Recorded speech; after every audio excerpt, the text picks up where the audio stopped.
Hi guys, and welcome back to this week's vlog. It is a very early start, although it won't be for you guys when you're probably watching this, but it is currently 4 AM and we've already been up. We've been up for ages because we've been up, done the horses, sorted them all out, and I've just come back to get changed because you've probably seen already by the thumbnail, but today we are off to the National Equine Show.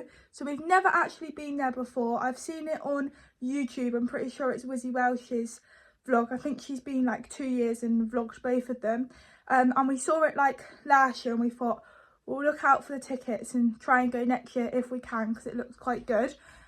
So today is the day. So it's the first time. It's in Birmingham at the NEC where Horse of the Year show normally is.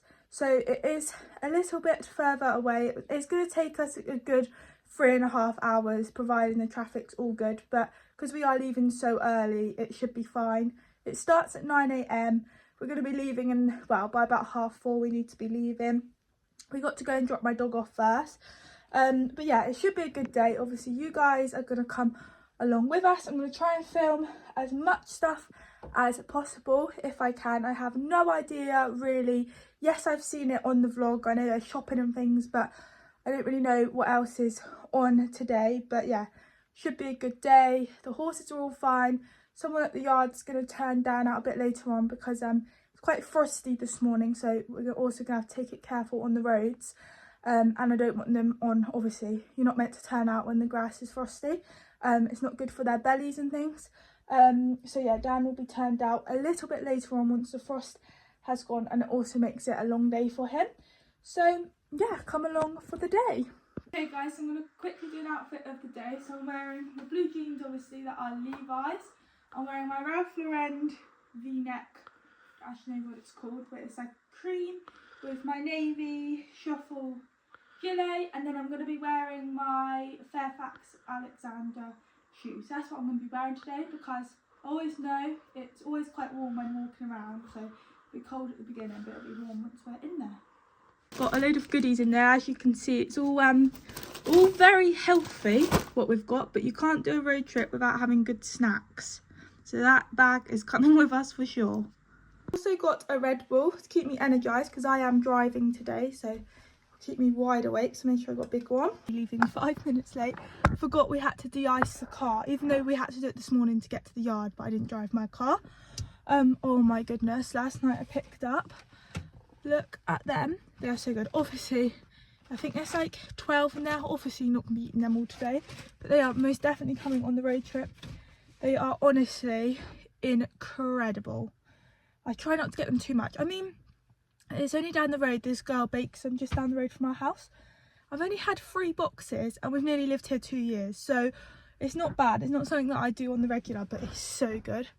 Red Bull, and yeah, hopefully it's just straight up, but I do need to be careful. I mean, we're going to be on like the motorway and things, but you do have to be careful with the ice, especially going more up north. It'll be a lot colder than what it is here, so yes. But I think we're ready. I've got 2 portable chargers because I'll take one with me because my phone will run down low when I'm filming. It's so annoying.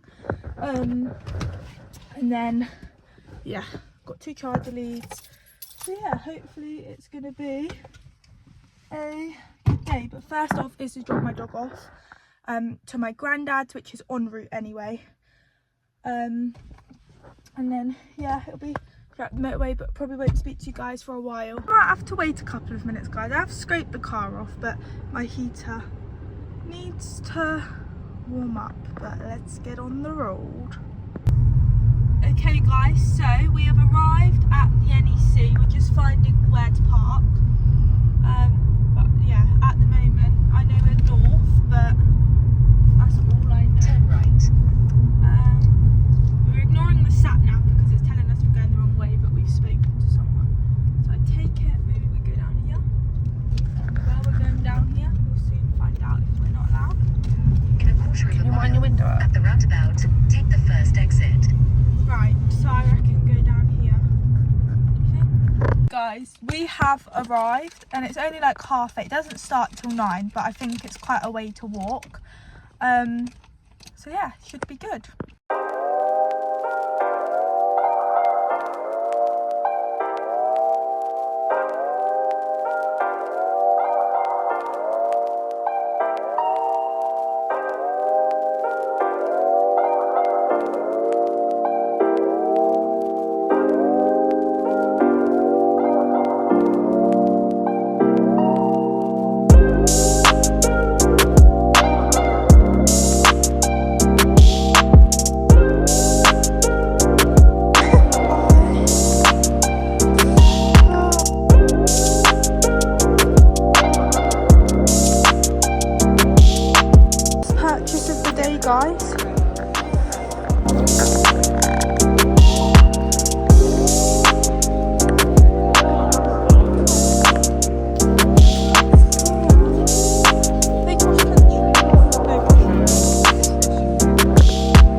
I don't know.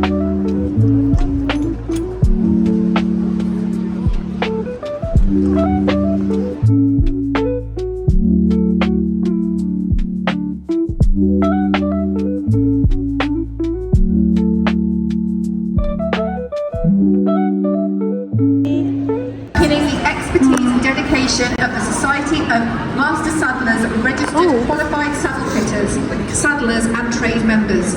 When you look for the badge, you're choosing exceptional service built on expertise, driven by research and upheld by the highest professional standards. Most importantly, you're making a commitment to the welfare, comfort and performance of your horse. So without further ado, I shall take all my legs, I don't go missing again, and I'll hand over to you. Thank you very much, Ria. Okay, so good morning everybody. Thank you very much for joining us here today. So in today's talk, like Ria said, we're going to talk all about our Look for the Badge campaign. You can see the Society of Master Saddlers logo up there, over there, it's everywhere at the moment. It's great on us as well. And we're going to talk all about how we're going to talk all about the British saddlery trade, the Society of Master Saddlers, and how our members work together to ensure your horse benefits not only from the best fitting saddlery, but also the best quality saddlery as well. And of course, where to find them. There will be some audience participation required, so I'll give you that little warning up front, everybody. But first of all, I'm going to introduce my panellists here. We have, so myself, I probably better introduce myself. I'm Catherine Baker, I'm the current president of the Society of Master Saddlers. My qualifications, I'm a master saddler, a master bridle maker. I'm also a qualified saddle fitter and a qualified bridle maker. Next to me I have got Sarah Stevens, who is a master saddler and harness maker, master saddle fitter and a trainee bridle fitter. And she's got 20 years experience, is that right? Yeah, she makes bridles as well. Yeah, master bridle maker as well. Sorry, I missed that one, sorry sir. And then we have got Poppy Webber, who is an SMS qualified, so Society of Master Saddlers qualified saddle fitter, who you might all have seen on social media in a day or in the life of a saddle fitter. She speaks quite well about saddle fitting and the importance of it there, I think. And then finally at the end we've got the wonderful Kath Gordon, who is the Managing Director for Albion Saddles. Albion Saddles was founded in 1985, that's right, isn't it, Kath? And is a leading UK saddlery brand with their factory in the heart of saddlery manufacturing in Walsall. So, first question then, so who knew that Walsall was the home of saddlery manufacturing in the UK? Anybody? Oh, a couple of you, well done. Oh, we got a couple at the back, well done. Really keen, really eager, thank you. That's lovely. Okay, so, and then my next question, who has heard of the Society of Master Saddlers? Good, okie dokie. So, and then how many of you have your saddles fitted? Good, and how many have your bridles fitted? Not so many. Not so many, put your hand down. Okie dokie. And my final question then for you guys, how many of you know if your fitters are qualified and what qualification they hold? Okay, so some of you. Alright, lovely. So I'm going to give you a little bit of a history then about the society. It won't be too long, I promise, because history can be a little bit boring. So we were formed in 1966 as a membership organisation for the craft saddler who either worked in their own workshop or a saddlery shop. And back in the 60s you'd have found saddlery shops all over the high streets in the towns. It's not like that anymore, you know, it's quite difficult to find a saddlery shop now, I think. And we've evolved as a result, and we're now a membership organisation and a training organisation with members from all across the industry and all across the world. So we still have the individual craft saddlers like myself and Sarah here. Remember, she's a master saddler and harness maker and bridle maker. But we now have saddlery fitting members like Poppy, the qualified saddle fitter, remember, and of course our UK saddlery manufacturers such as Albion, Bliss, Ideal, Black Country, etc. who are represented here today by Kath. So to help us understand each of the roles, Sarah, can you explain a little bit about what a master saddler does, what their roles are? I our workshop, and I make bridles, I repair saddlery items. I used to have an apprentice in there. I used to train people. I can teach people still. I've got a course at the end of March. So you're all about the craft of saddlery? Yeah. Okay. And how does that benefit the horse? I can make bespoke items for the horse. Okay. If a fitter has asked me to make a bridle that fits, You can do we that. can You're the measure person up who and can do I can help put that together. Okay, lovely. And Poppy, can you tell us what your role is as a qualified saddle fitter? So I go every day out in my little van and I visit yards and I see horses and I measure them up and I either adjust their current saddle or I refit their current saddle. I sometimes will sell them a saddle. So basically my job is to make sure that the horses' saddles fit them as well as they can to like maximum comfort for the horse, maximum comfort for the rider, increase performance. And then also as an independent saddle fitter, I have a range of different brands as well, so I can offer like a really full service for the customer. So I can offer different budgets, different disciplines, and everything like that. So you don't work with just one brand, you work with a variety of No, brands? so I think I speak for the majority of the SMS qualified fitters, that most of us are independent saddle fitters, so we're not tied to any particular brand. We have a few different brands because not all brands, not one brand doesn't necessarily fit all horses. So sometimes we need a variety of brands, and then also there's budgets to take into account as well. So yeah, so I offer a wide range independent fitter for myself. Okay, lovely. And Kath, what is your role as a saddlery manufacturer then? So as a manufacturer, we have a big responsibility to make sure that the products we put out to the marketplace are fit for purpose. So we work very closely with saddle fitters such as Poppy and Sarah. We make sure we do a lot of training on the products so we can optimise the best fit for the horses. Also as a manufacturer, we still have a big responsibility to the skills of the saddles, so we talked about sort of the bench skills as well. So a lot of training that goes in there as well, so there's two sides of it. Yeah, thank you, Doki. So what struck me about all three of your roles then is they're all very different roles, but a common aim seems to be that it's all about what you can do for the horse and for the rider, so the improved comfort and welfare for the horse and rider. How do you all achieve that? Who wants to go first?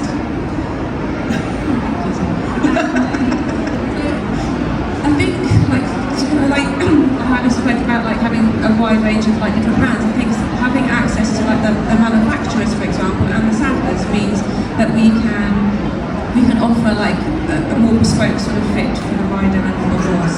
So we can work with the manufacturer, whether it's the off-the-peg ones or whether we're ordering something in specially with different shape panels or whatever, or whether it's we have something that's already off the peg that needs adjustment that we can go to a saddler with, or if it's a horse with an existing saddle that needs some tweaking done, that needs to go to a saddler. And I just think as all working together we can offer that better service.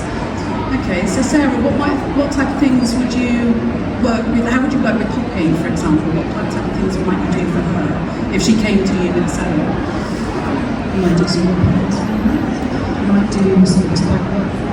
If she had any problems, for instance, with somebody with very long legs or somebody with a horse melanomas on their face, that they needed a bridle made to suit that. Yeah, so there's lots of various different things that you could do. Out of the ordinary, not off the peg. Yeah. Anything that might be slightly different, we can help with. And their responsibility to us is to make sure they're capturing all the right data that we need to then be able to make the perfect fit for both horse and rider. Because the saddles are made at home in the UK, for example, we've had saddles in Paralympics as well, so we've really modified saddles where we put blocks behind and needed the blocks at the back behind their legs. So it is about work, and that was for an Australian rider. So we were able to liaise with the Australian team out there to make a saddle that was suitable for this particular rider. So it is about understanding their needs, and then also as a manufacturer we go directly to our elite riders as well, and we will work with them, and it's those things that we see that will maximise the performance for those top horses that we can then filter down to sort of a greater market share as well. Okay. And if you, so if somebody had a problem with, say, an Albion saddle in particular, would that need to go back to the factory, or would you work with somebody like Sarah? You could redirect them to somebody like Sarah then to actually do that work for you. Yeah, I mean, the qualified saddle makers are brilliant and really, really skilled at what they do. We work with them as well. So again, I'll use the Australia reference. We'll sometimes have FaceTimes going on with the saddle maker in Australia, and they'll just be talking about different skills that we will do. Yeah, it's all about a network and a really close relationship. So yes, they can go to Sarah or they can come direct to us. Perfect. And I think you've hit on the right word then, haven't you? Because it seems like we've got a really well-established network of experts all working together to benefit the horse and the rider, haven't we? Particularly in the case of the Paralympic rider. Think about a mixture of colours. It is all very important. And it's not just on the roads as well. I can tell you that RAF helicopter pilots and from National Grid are looking out for conspicuous clothing with horse riders. And if they can, they will avoid overflying them. So when you're out riding in the country or on bridleways, still wear that high vis. It will make a difference. And an amount of colours, absolutely. You know, I'd wear pink if it saved mine or my horse's life. Absolutely, I would. Also in the highway code, make sure you control your horse. If you put your right leg on, does the horse go over to the left? If you put your left leg on, does your horse go over to the right? And with the aid of the right, make sure that you can control your horse. Always ride with less nervous horses and ensure the sack fits well in good condition. I mean, I'm sure everybody here does that, but it's in the highway code. Never ride more than 2 abreast. And we say to drivers, you may see people riding 2 abreast because the young horse on the inside needs the support of the horse on the outside, or it may be a younger rider. And drivers say, oh, so that's why you're riding 2 abreast. Absolutely, yes it is. And always ride a single file, narrow or busy roads, because that, I'm afraid to say, does our cause no good whatsoever. Riders on their mobile phone, they're not aware of what's going on. And drivers see that sometimes, and they say, well, you're asking us to do all these things, so come on, horse riders, equestrians, let's do our bit as well to make it a lot easier. Well, what else can you do? Ensure you're insured. You know, I can't believe that people are still perhaps going out riding and they are not insured. I will always call it the jig, just in case. Make sure you're insured. Wear conspicuous clothing, talked about that. Wear protective headgear. Read the highway code. Slip it under your pillow tonight, and by osmosis, there might be something that comes out there. Ask yourself, can I control my horse? Position in the road. Don't ride in the gutter. Take an assertive position in the road. Don't block it totally, but take an assertive position in the road. Check traffic behind you. Look around. As police riders, we were always looking what was going on. Over to the left, over to the right. What's happening behind? Is that dog going to start barking? Is that person going to slam that car door? Everything around you. I'm not going to say you don't enjoy your ride and chat to your person you're riding with, but be aware all the time. Give clear and assertive hand signals. It says in the highway code, heed riders' advice. And what we're saying to drivers is when you do that, the rider's asking to stop for a reason. It really is for a reason. So, stop, please, and return courtesy to drivers as well. Assess your route. Is it safe today? It might have been safe yesterday, but is it safe today? The sun, low-lying sun, has, I'm afraid to say, caused some horses to be killed on the roads. So think about where the sun is when you are riding. Pre-plan your route, constantly reassess. Who knows where you're going, when you're coming back? My mum always wanted that one. In case of emergency, enter it onto your phone, and what 3 words? Every 3-metre square has 3 words assigned to it, and all the emergency services use that to find where an incident has happened. Concentrate all the time, expect the unexpected ones. That is a real big one. Safer horses, now I don't for one moment expect you to go out there and have petrol bombs thrown at your horses, but you can, at home, desensitise your horse to what's going on outside. Use some flags, use some mattresses, and just slowly get your horse acclimatised to what happens.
Very good doers and they're nicely muscled. However, Wilma, I got her home from Ireland. She had a really terrible journey. She got delayed on the ferry. She ended up travelling for probably the best part of 16 hours. This horse came off the box. She looked a hand smaller than when I'd seen her in Ireland. She was so run up, she was so stressed, she was so unhappy. She arrived at 4 a.m. I think I rang Camilla at about 8 a.m. and was like, Camilla, help.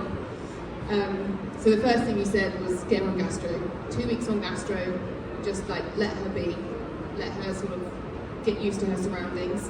So I did that. Immediately she seemed happier. I could touch her and everything. And then we got her on the muscle strength because she was so weedy. And bearing in mind, she's half Connemara, half thoroughbred. She should be quite a nicely put together horse. There should be a good bit of bone to her. But she was like a whippet, and she was like a whippet for so long. She was off her food, so that wasn't helping. And it was interesting because I've had her just over a year now, and now I'm looking back at photos, and she is so different. But it has taken me the best part of a year to get her eating, get the right supplements, knowing what suits Wilma, how much she needs, whether she needs it upped when she's doing more work. That was a lot of toing and froing, and just kind of finding my feet. And I think we do need to be forgiving. The answer is indeed A. So another point to the A team. It's fine. We can take it on the chair.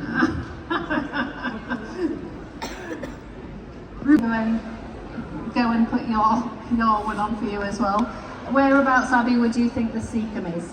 It's just called holding eye contact. Which bit are you on there? Correct. So the esophagus is, well, after your horse has swallowed its food, it's going to go down the esophagus. Yeah, I would be. Come on up. I am. We have just been sat behind stage thinking maybe we should just mic up on here and see what happens and everyone can hear our chat. We're going to bring the chat to the stage now. I'm going to get you to go to the other side if that's alright. Have a seating plan, yeah, I'd like to go this side, I don't know. Testing everyone's mics. Says who's working? No? There we go.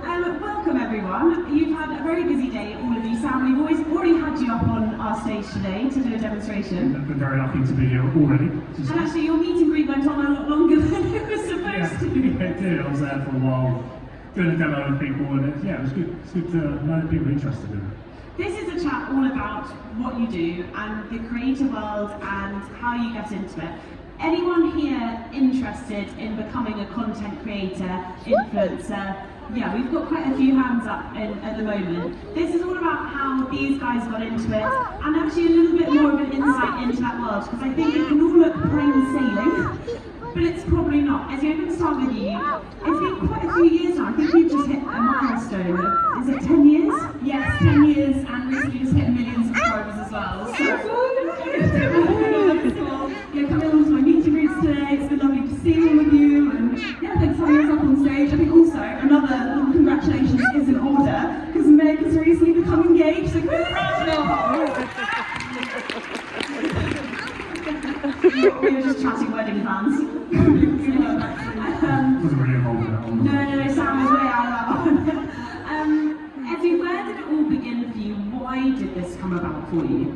So for me, this was all a complete accident. I first started posting videos of my riding to YouTube, kind of as like a video diary to track my progress with my, at the time, young horse Casper, who's now 19. I feel like time has flown so quickly.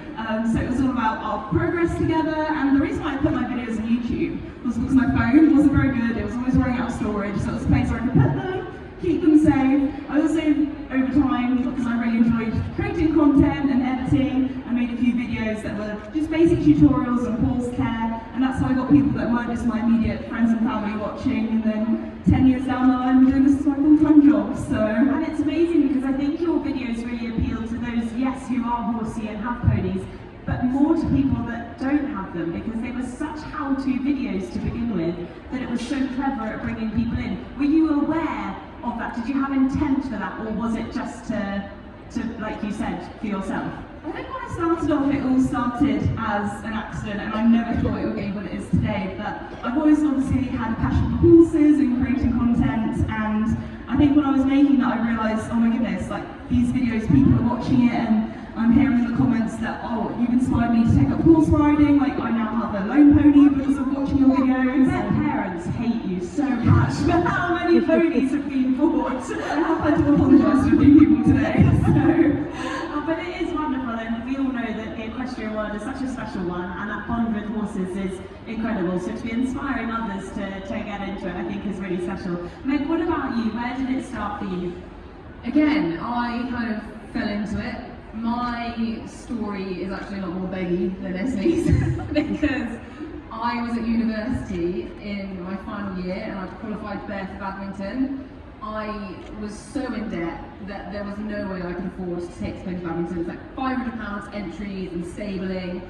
So I reached out to a load of brands that I already used and just asked for sponsorship, essentially. I must have sent about 20 emails and I think 2 got back to me, and I both still work with them today. So yeah, they said absolutely, but you need to do something for it. So I had a filming schedule set up for me. I had to put out a video a month in the lead up to badminton, and I had to post badminton. Thought, fine.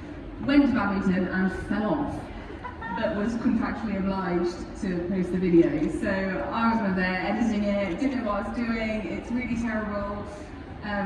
But sort of just shut my eyes and press send on YouTube, and that video was like my first one to sort of blow up, and I think people really loved the fact that there was this video out there of someone making a really bad decision to a fence and falling, and then having to pick themselves back up, and, you know, film taking the pony home and put it back in the stable, and the plans for the rest of the year. You know, it doesn't just stop there. And yeah, it really grew and grew, and I had this lovely community from that one bad experience. So how did it carry on for you then? Because you said you started because effectively you needed the money to be able to go to badminton. You had to post every month, but badminton then finishes. I guess the sponsorship sort of comes to an end. Why did you then decide to carry that on? I think it was the fact, because I was quite nervous about posting this video. You know, it wasn't the coolest thing in the world, you know, I'm sitting on my Liverpool or otherwise. But I was really inspired by all of you guys with how lovely everyone was being in the comments, and I feel like I do get that from the eventing community. Like, even before I did this, everyone's very, very supportive, but it's on such a small level because it's whoever you speak to on that event, whereas suddenly seeing thousands of comments and people being inspired and like trying to pick you back up, I think I just thrived off of that. It was so nice to have this community, and I just wanted to keep it going. Yeah, one that looks. I just put me trimming, and from there it just started straight away, and I was just riding away from since, you know, just learning how people were reacting to the videos, and I realised there was a huge gap where the general public and some of the equestrian industry don't understand what farriers actually do. Yeah. What are we there for? Oh my God, is this actually still a trade? And I'm like, well, yeah, it's, you know, nothing's changed. The horse hasn't changed in the last thousands of years. We've been doing this for hundreds of years, and the science behind it now is a lot better. But at the end of the day, we're still there to provide comfort and welfare for the horse. So, you know, it's that shock when you did that first video. Obviously, I had a lot of people who didn't understand it, but now I turn tables, and I've got a lot of farriers now who don't have to explain their job. We have finished. It's been a very good day. It's currently 4:30. So we're not going to get home till at least 8 o'clock. Obviously got to pick up my dog. Not quite sure what's happened to my hair, but no, it's been a really good day. And yeah, we're now going to get on the road. It might take us a little while to get out of here, but yeah, I'll speak to you either when we're further into our journey or when we get back home.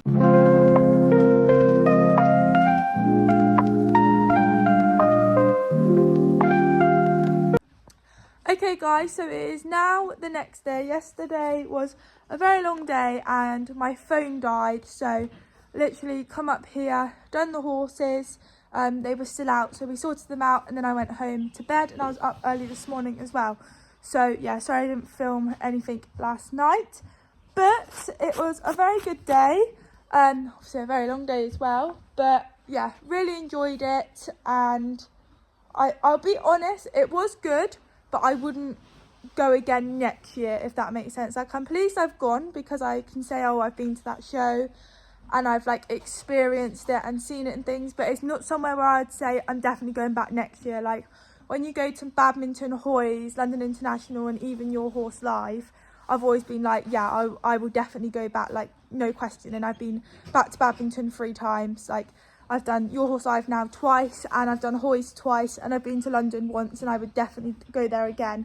But with the National Equine Show, it was good, but I wouldn't be in a rush to go back again, if that makes sense. And that's, I think it's only because there's not that much on. You've got the shopping, which is good. Like, you've got the main stands like Lemur, Aztec Diamond, all basically the brands are all there where they would go to badminton and things. It's no different really, but in the sense of, like, when you go to Hoys, London Badminton, you're obviously watching riders compete.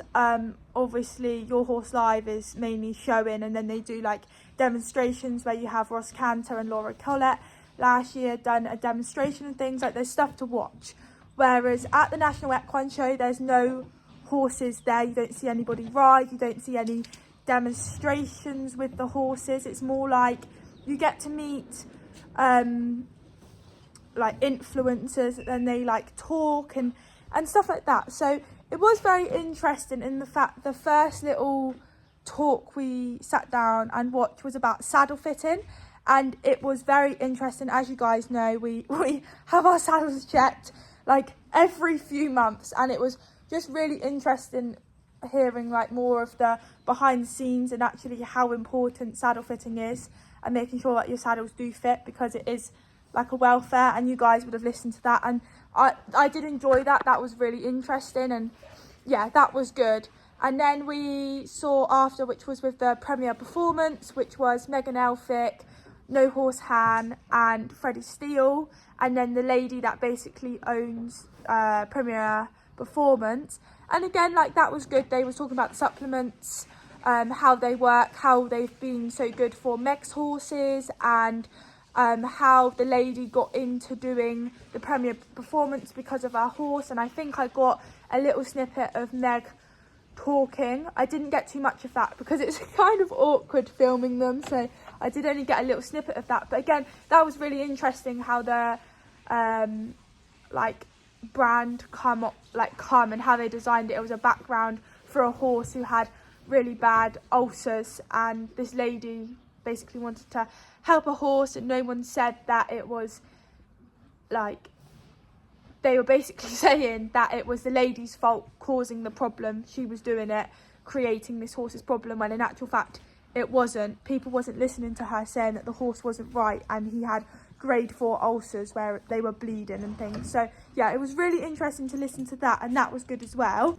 And then there was like another stage bit where you could go, and we watched, it was Alana Clark, and I'm not actually sure who the other 2 girls were, if I'm honest. I remember one was called Ruby, can't remember what the other lady was called. I think they might do podcasts, you guys might watch them, they might be on YouTube, but I've never seen them before. But Alana Clark, I actually follow her on Instagram, and sometimes she does comment on my posts as well, so I kind of like know of her, and I have like watched a few of her YouTube as well. But they like kind of played a game. It was to do with Sarans, like horse feeds, and it was just like a little quiz for them really, which was good.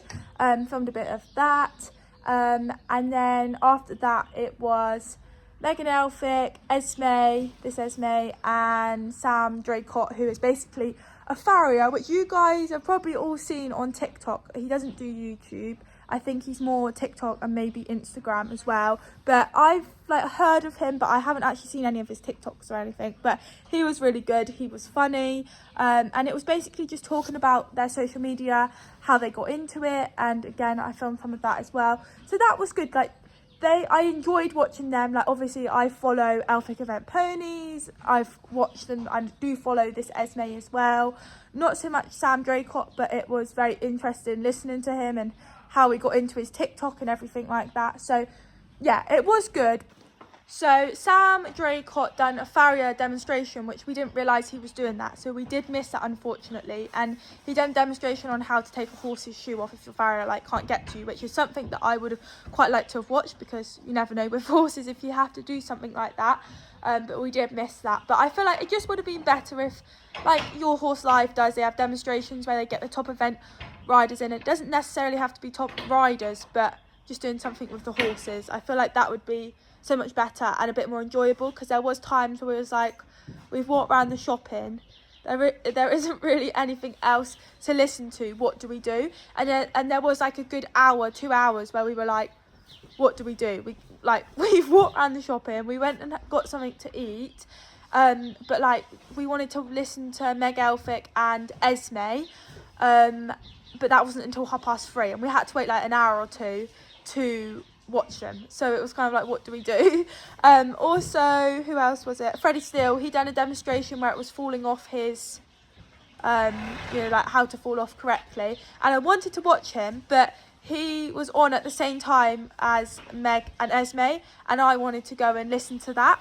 So yeah, we did miss that. But I don't know, people seem to go most years and enjoy it. I think it's just what you like to see, and that, yeah, I didn't really know how to expect it, but it was still good. It was a really good day, and we did still enjoy it. But yeah, it's not somewhere where I would say I would definitely go again.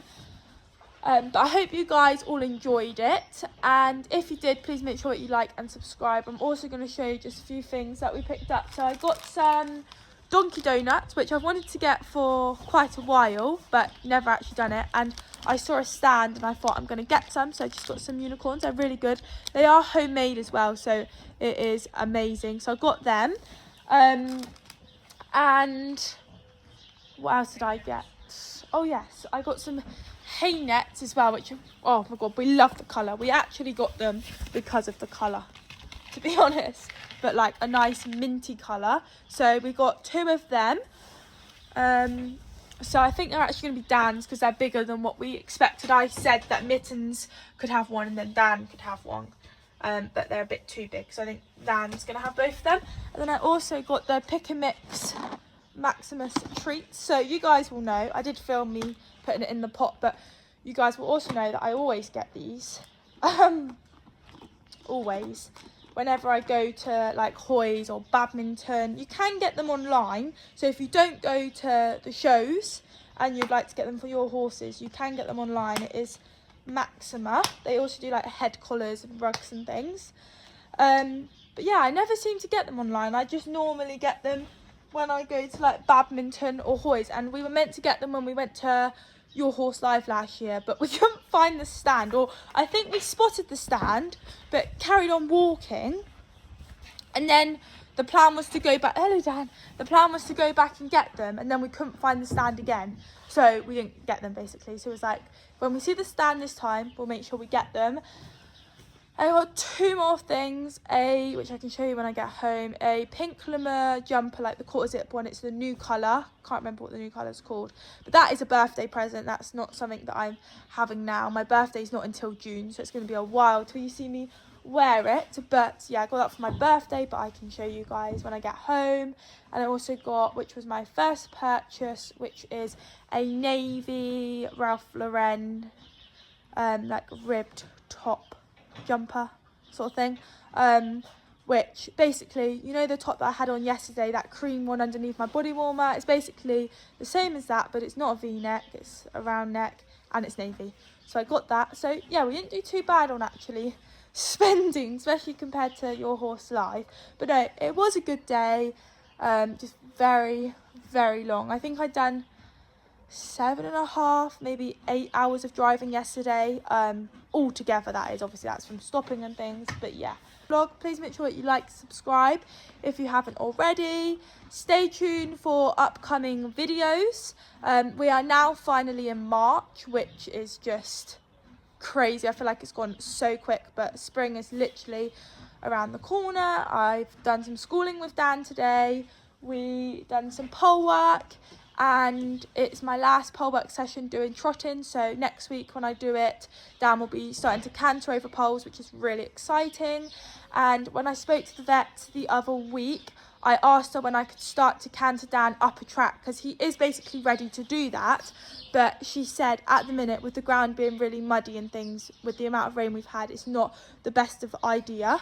So yeah, as soon as it starts drying up, which we've had a few dry days, but it needs to dry up a bit more, but obviously I don't want it to be too hard, because then it'll be too hard for him, I will be able to canter him, which I'm really looking forward to do that, because obviously I am cantering him already, but that's only in the school. So I'm really looking forward to cantering him up a track, which will be really good. And now it's spring, hopefully once we get some more nicer weather, I will be doing it, and I will vlog it, guys, when I do it with him for the first time.